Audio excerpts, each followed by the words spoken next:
This Pondercast is brought to you by you. We are powered by listeners through Patreon. Please consider a monthly donation at patreon.com/Pondercast. Let's grow this together.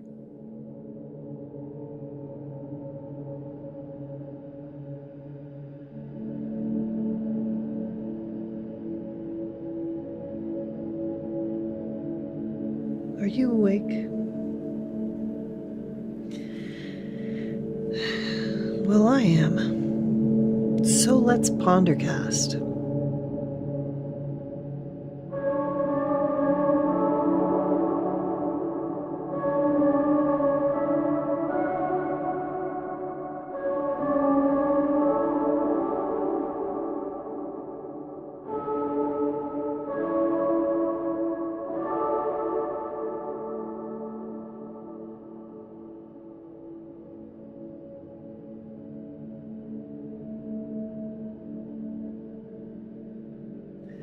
I don't know what time it is. It could be 12:43 or it could be 4:02 a.m. But it kind of doesn't matter. Time seems to stop in the middle of the night when you wake up and cannot get back to sleep. During the day, it's so easy to notice the passing of time. The sun is usually in the sky, and we can tell just by looking at the quality of light outside where you are. You can see it move across the sky. At night, well, our moon is just not dependable, is she? She's only around about half the time, and even then, it can be hard to see her from your bedroom window. If I was a builder, I would make sure that every bedroom I designed had a window that would look out and you would be able to see the moon moving across the sky. Now, wouldn't that be a helpful feature? Because the worst part about lying in bed awake at night is that feeling that time has left you and you are stuck in this spot and the night is never going to end. And you make this lament to your ceiling. Oh my God, think of all the angst and the worry that your ceiling drywall has absorbed. It's kind of amazing that it isn't just dripping with blood, sweat, and tears from all the years of lying awake and projecting all your worry up to the drywall.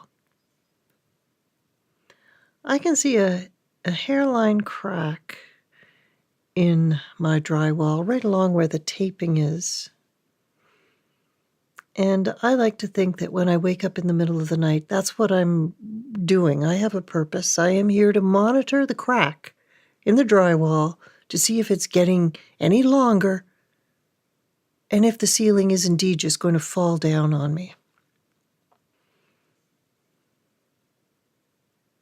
If only your drywall was really super absorbent, and what it did is it acted as a kind of dialysis machine for your anxiety and worry. So it would all go up into the ceiling and get processed and shower back down on you as good, clean, calm energy.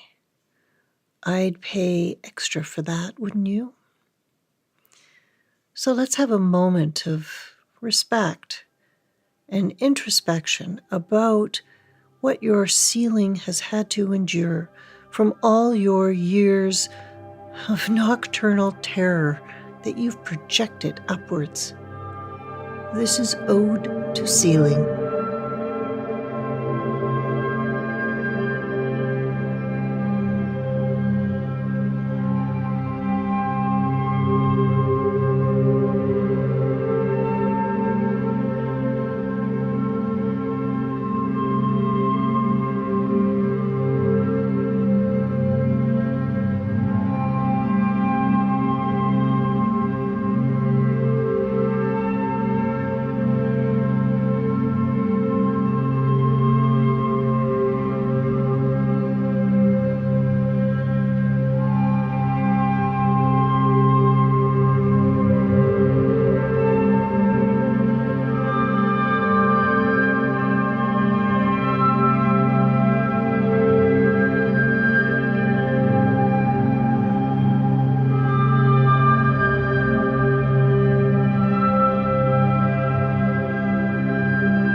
Nova Scotia. And if I turn this way, I see a wall and a door, and a bedside table with a lamp on it. And if I flip the other way, I see 2 windows. And I'm on the main floor. This bedroom's on the main floor, and the windows start low in the room.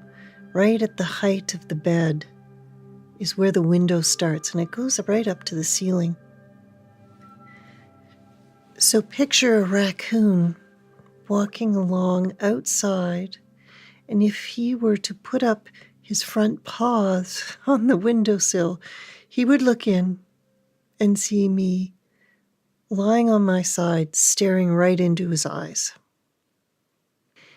Beyond the potential hypothetical raccoon, there is a very large, very old, as old as the house, about 150 years old, a lilac bush on the left.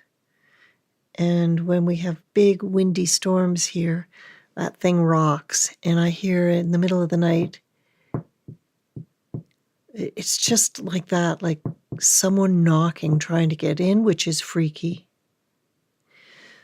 And I can see the outline of my barn through the dark. It's just a very blacker than black outline. And I can see a few stars. And that is it. That is all that is happening. It doesn't matter where my mind goes, and it will travel. Yours does too. This is really all that's happening. It's a dark room that has no time. It's quiet. And this is what's really going on.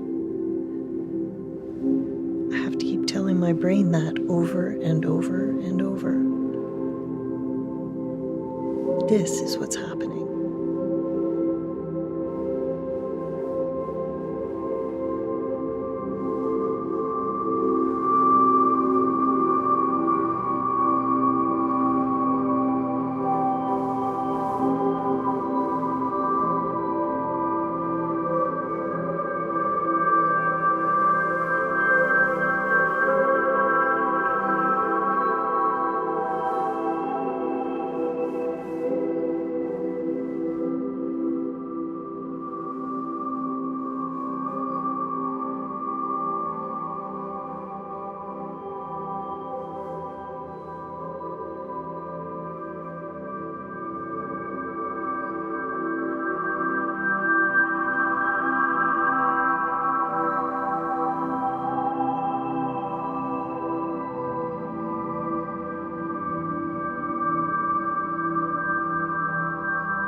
So how shall we spend the time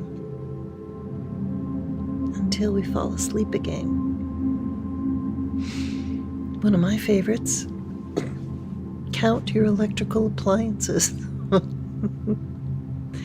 Don't forget that electric knife that you haven't used in 10 years. That's a good one. Count your lovers. Count your money.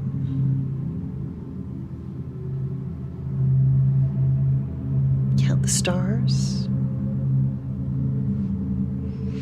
Count your breaths.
Are you still awake?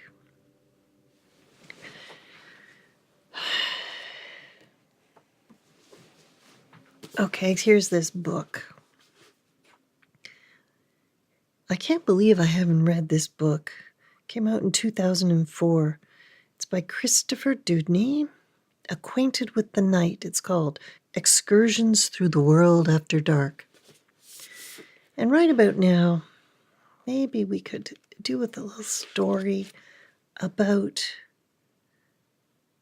the goddess of night, Nyx, Nyx.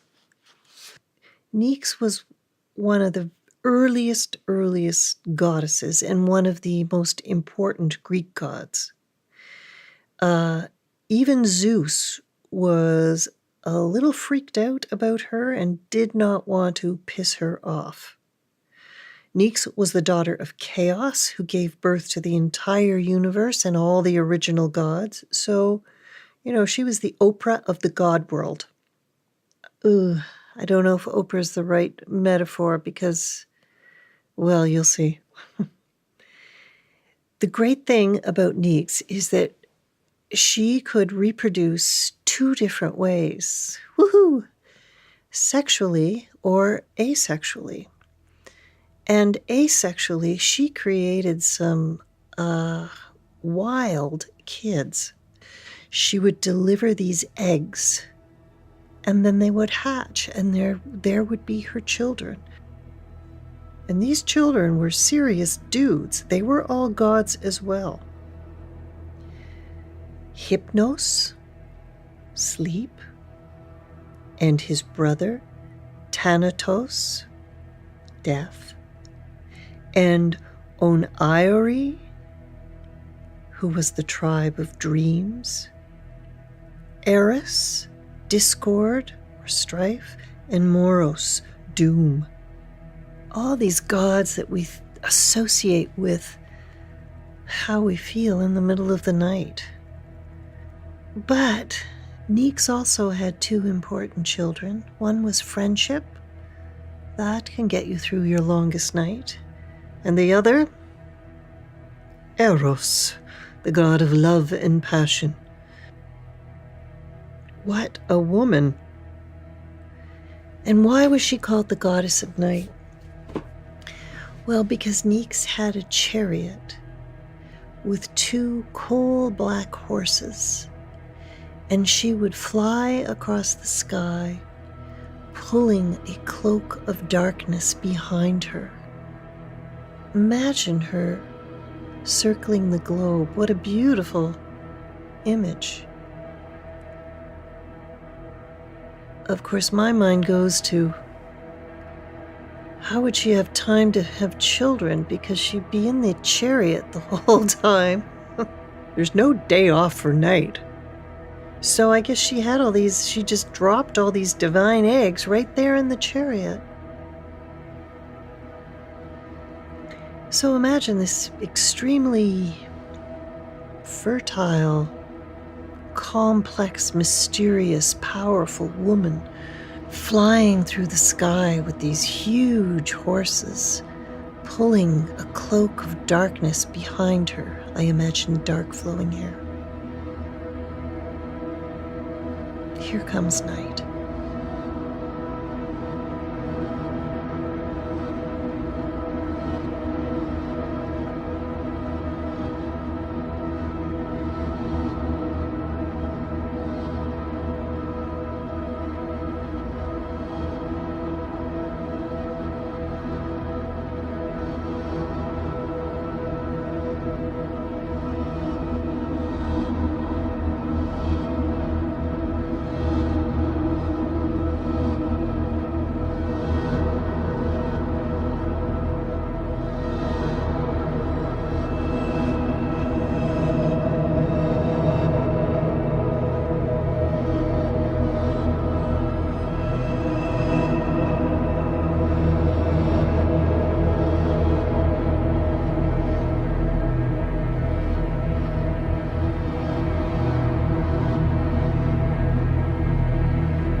Oh, I'm wide awake now.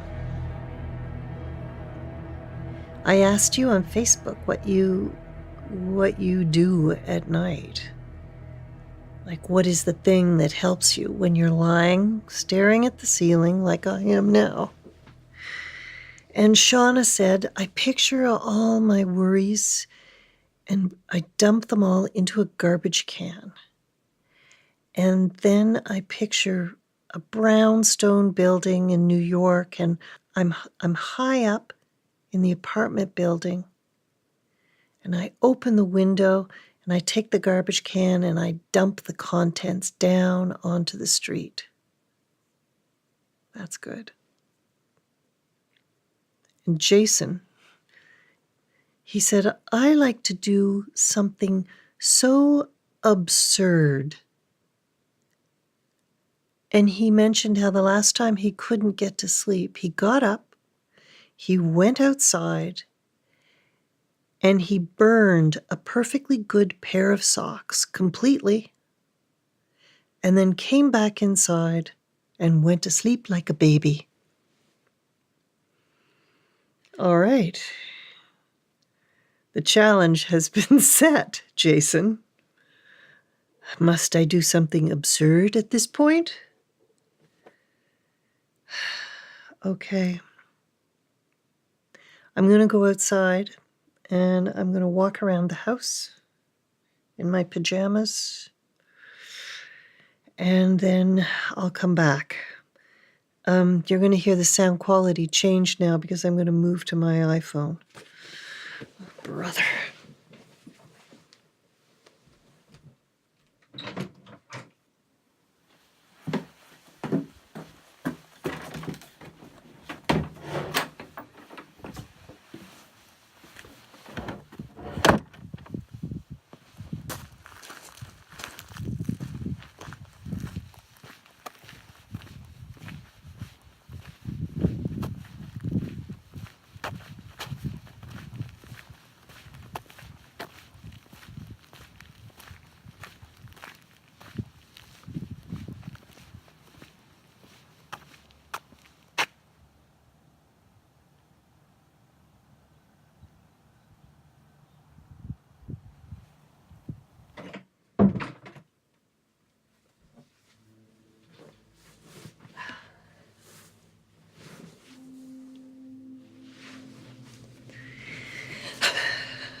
freezing.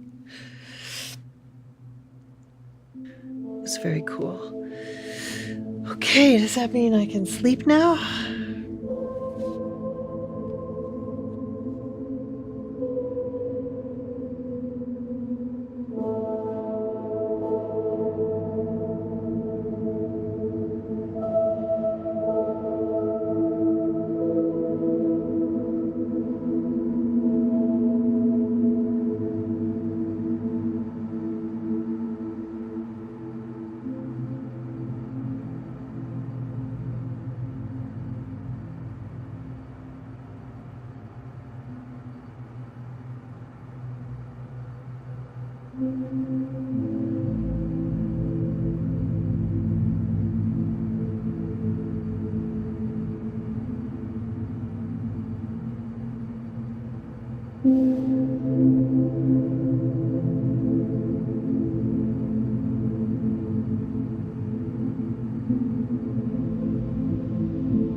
So I did sleep.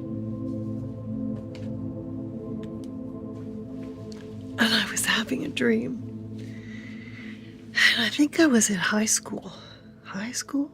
Was it a high school reunion? Anyways, it was some kind of event. And there were lots of people there that I recognized. But I was really, really shy. And nobody seemed to be really talking to each other.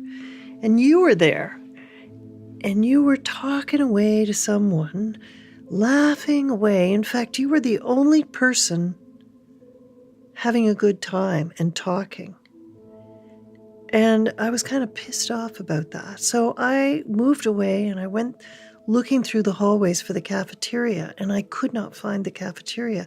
But I got to the gym and there was this dance going on.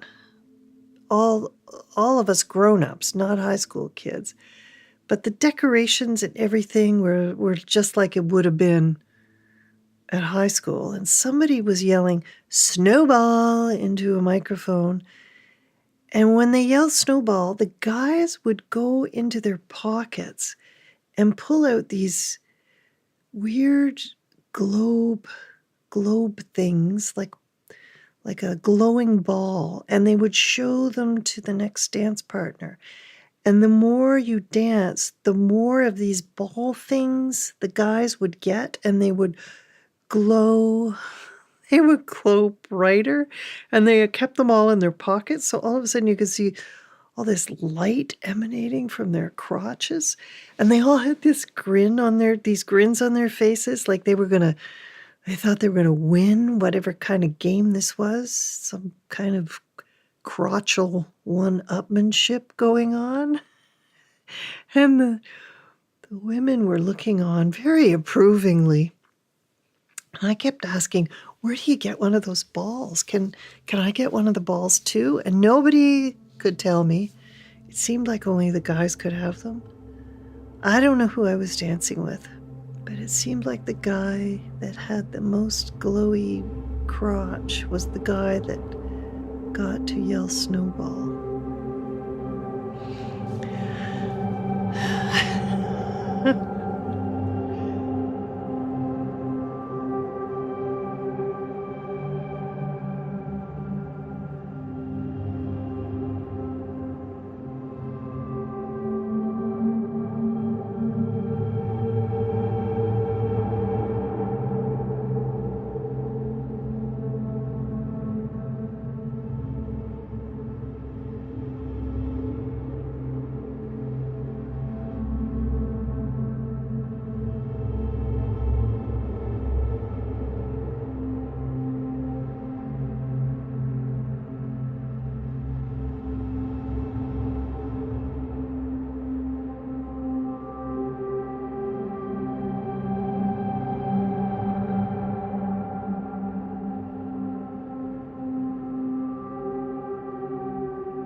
Yeah, Jung says that there are 4 stages of dreams, and that the last one is solution or result.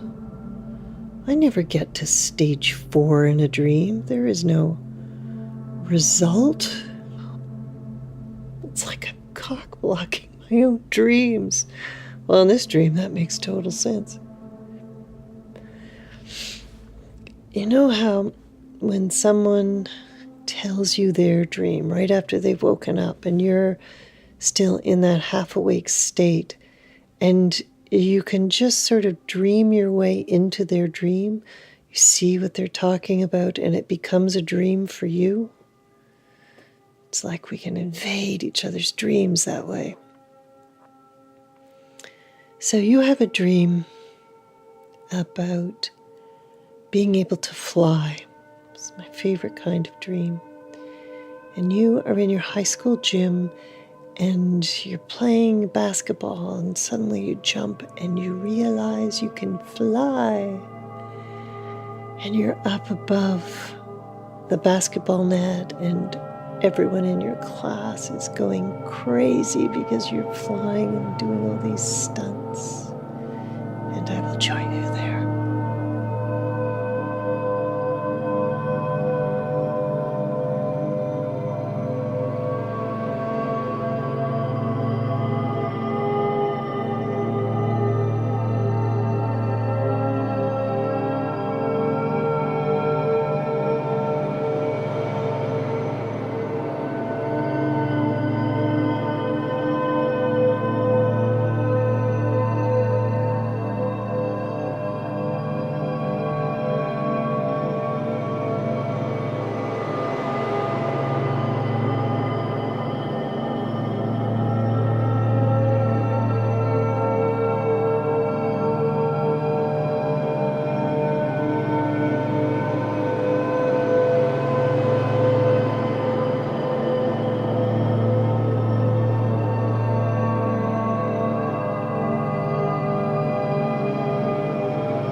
you're awake at night and you're alone, it's like that's the worst thing, right? Because the only thing we need, I think about 50% of the time, is just someone to lean over and say, it's going to be okay, or to hold your hand, or just to be there. That would work. Or someone giving you 10 grand right in there would take away your worries and you could fall back asleep. But when you're awake in the middle of the night by yourself, it's a lot harder to get off that train.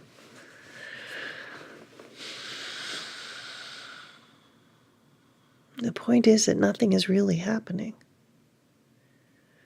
Sure, there's a movie racing through your head, but there's nothing happening, really. But feel the muscles around your eyes and feel all the tension right there. And you think, no wonder I can't get to sleep. I'm holding all this tension in my face and my neck. And I try to remember that moment when you first get into bed, when you're exhausted and you get prone and all of a sudden you just feel this wave of relaxation come over you as you sink into the mattress. I try to fake that again at 2:48 a.m. And I tell myself, it's going to be okay.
Here's something to listen to. If I open the window and I let in the sound of the spring peepers, all of a sudden your brain shifts from get to sleep, get to sleep, get to sleep to, oh, that sounds so fantastic. Don't fall asleep. Listen to this for a while. Don't fall asleep yet, because that sounds so great.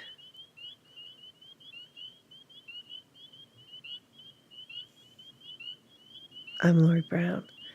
Have a great night and have a great day. And everything's going to be okay.